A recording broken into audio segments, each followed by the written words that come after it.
त्रिपाठी सोचते रहे तो असमय नहीं निकला, और जब भगवान ने सोचा तो 7 दिन में रचना बन गई और कथा प्रारंभ हो गई। ये सब हरि लीला है।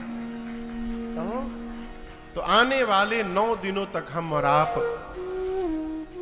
श्री रामचरित मानस जी के आश्रम में बैठकर नित्य 3 से 4 घंटे यहां पर सायंकाल में इस कथा गंगा में स्नान करेंगे। उस गंगा में तो शरीर का मैल साफ करने जाते हैं, इस गंगा में मन का मैल साफ करने के लिए आएंगे।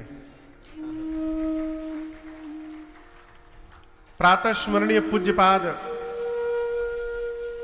गोस्वामी श्री तुलसीदास जी महाराज श्री रामचरितमानस में कहते हैं कि हम और आप जिस युग में बैठकर कथा गा रहे हैं, सुन रहे हैं, इस युग का नाम क्या है? जोर से कहिए। एक प्रश्न है, कलयुग अच्छा है कि बुरा है? हाँ, मन से कहिए। तब काहे कहते हैं महाराज घोर कलयुग आ गया है? पूज्यपाद गोस्वामी तुलसीदास जी कहते हैं,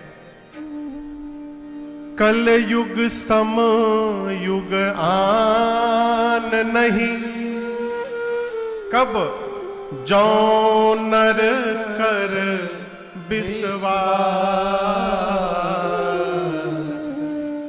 गाई राम गुण गण बिमल, भवतर बिनहि प्रयास।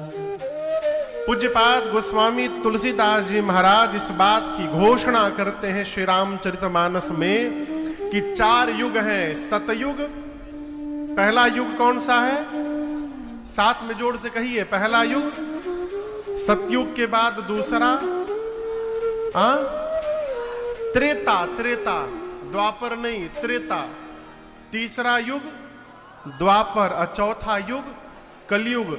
इन चारों युगों में गोस्वामी जी कहते हैं कलयुग जैसा दूसरा कोई युग नहीं हुआ। और हम लोग कलयुग की ही बुराई करते हैं।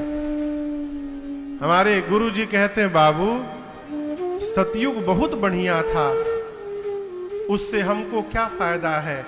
हमारे हिस्से में तो कलयुग प्राप्त हुआ है, हमारे लिए कलयुग से अच्छा दूसरा कोई युग नहीं।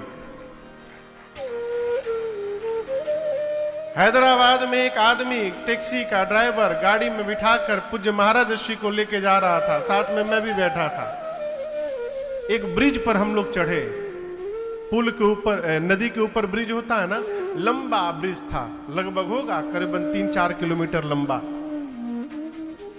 तो ड्राइवर ने कहा, महाराज ये दुनिया का सबसे बड़ा ब्रिज है। क्या कहा? सही बोल रहा था कि झूठ बोल रहा था? झूठ बोल रहा था। महाराज जी ने कहा, क्या बोलते हो, 27 किलोमीटर लंबा ब्रिज तो कानपुर में है, वो हाईवे वाला, और तुम कहते हो दुनिया का लंबा ब्रिज है ये। बोला, महाराज हम आज तक कभी कानपुर गए ही नहीं, हम आज तक अपने जीवन में इससे लंबा ब्रिज देखे ही नहीं है, तो हमारे लिए इससे बड़ा ब्रिज संसार में दूसरा कोई नहीं हो सकता। उसकी बात बड़ी अद्भुत थी। उसी प्रकार हम और आप न सतयुग देखे हैं, हम और आप न त्रेता देखे हैं, न हम और आप द्वापर देखे हैं। हम लोग कौन सा युग देखे हैं? कलयुग। तो कलयुग से अच्छा दूसरा कोई युग नहीं है, इस बात को विश्वास में रखिए। गोस्वामी जी कहते कलयुग समयुग आन नहीं, कब जौ नर कर विश्वास। यदि आप विश्वास करेंगे तो इससे अच्छा युग नहीं। क्यों महाराज? गाई राम गुण गण बिमला, भवतर बिनहि प्रयास। कलिकाल में केवल भगवत नाम का गुणगान करके, भगवत लीला का गुणगान करके, बिना कुछ और किए हम और आप भवसागर पार हो सकते हैं। 4 युग हैं। बाबा कहते हैं दर्शन करिए।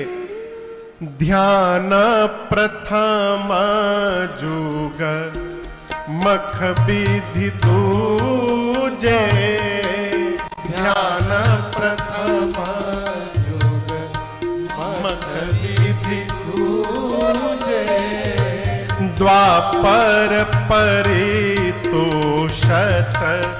प्रभु पूजे, द्वापर परितोषत प्रभु पूजे, कलि केवल मल मूल मलीना, कलि केवल मूल मलीना, पाप पयोनिधि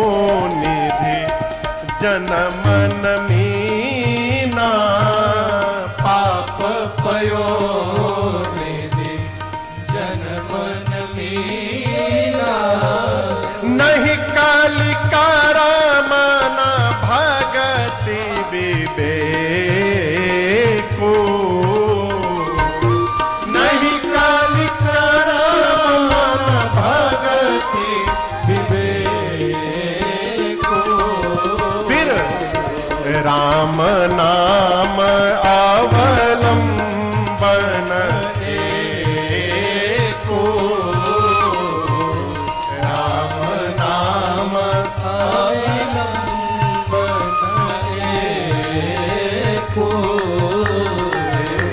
राम नाम अवलंबन एको। गोस्वामी जी कहते हैं ध्यान प्रथम युग। पहला युग कौन सा है? सतयुग। सतयुग में यदि भगवान को प्राप्त करना होता था तो जीव को हजारों वर्ष ध्यान करना पड़ता था। कितना दिन? दिन नहीं, हजारों वन के लिए 23,000 वर्ष तपस्या किए। कितना दिन? 23,000 वर्ष। ध्यान प्रथम युग। पहले युग में ध्यान साधन था। दूसरे युग में मख विधि दूजे। दूसरे युग में त्रेता में यज्ञ प्रारंभ हुआ।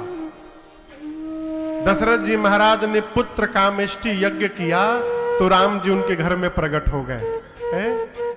द्वापर आया तीसरा युग, तो द्वापर में और हल्का किया। द्वापर में केवल भगवान की पूजा करने से भगवान प्राप्त हो सकते हैं। लेकिन कलिकाल में न हम ठीक से ध्यान कर सकते हैं। आदमी ध्यान करता है और तनिको नाक में यदि पकौड़ी की सुगंध गई, ध्यान करते समय तनिको महका, क्या बन रहा है वो, ध्यान गया है। हम पूजा ठीक से नहीं करते, पूजो करते हैं उसमें मोबाइल से बतियावत भी है। न हम यज्ञ कर सकते हैं। यज्ञ लोग जींस पैंट पहन के स्वाहा स्वाहा कर रहे हैं। यज्ञ न हम ठीक से ध्यान कर सकते हैं, न यज्ञ कर सकते हैं, न पूजन कर सकते हैं। तो कलिकाल का जीव का उद्धार कैसे होगा? गोस्वामी जी कहते हैं राम नाम अवलंबन एको। केवल और केवल भगवान के नाम का आश्रय है। इस कलिकाल में हम और आप बैठकर भगवान के नाम का स्मरण करते रहे, भगवान की कथाओं को श्रवण करते रहे, गुणगान करते रहे, तो बिना और कुछ किए इस कलिकाल को हम और आप पार कर सकते हैं, भवसागर को। इसमें कोई संशय नहीं है। इसलिए गोस्वामी जी कहते कलयुग जैसा दूसरा कोई युग नहीं। और उसी कलिकाल में बैठकर 9 दिनों तक हमें और आपको इस कथा गंगा को श्रवण करने का, स्नान करने का, गोता लगाने का सौभाग्य प्राप्त हुआ। ये भगवत कृपा का परिणाम है। पूज्यपाद गोस्वामी तुलसीदास जी महाराज कहते हैं इस ग्रंथ का नाम है श्री रामचरितमानस। इस ग्रंथ का नाम श्री रामचरितमानस क्यों रखा? क्योंकि इसमें जो कथा लिखी गई है, इस कथा को सबसे पहले भगवान शंकर ने लिखा। रची महेश निज मानस राखा। कहाँ रखा? मानस में, मन में। और जब उचित समय आया, पाई सुसमय शिवासन भाखा। उचित समय प्राप्त होने पर भगवान शंकर ने मां पार्वती को इस कथा को श्रवण कराया। गोस्वामी जी कहते हैं, जो राम जी का चरित्र शिव जी के मानस से निकला है, उस चरित्र को मैं लिखने जा रहा हूं। इसलिए इस ग्रंथ का नाम होगा श्री राम चरित। कहां से निकला? तो मानस से।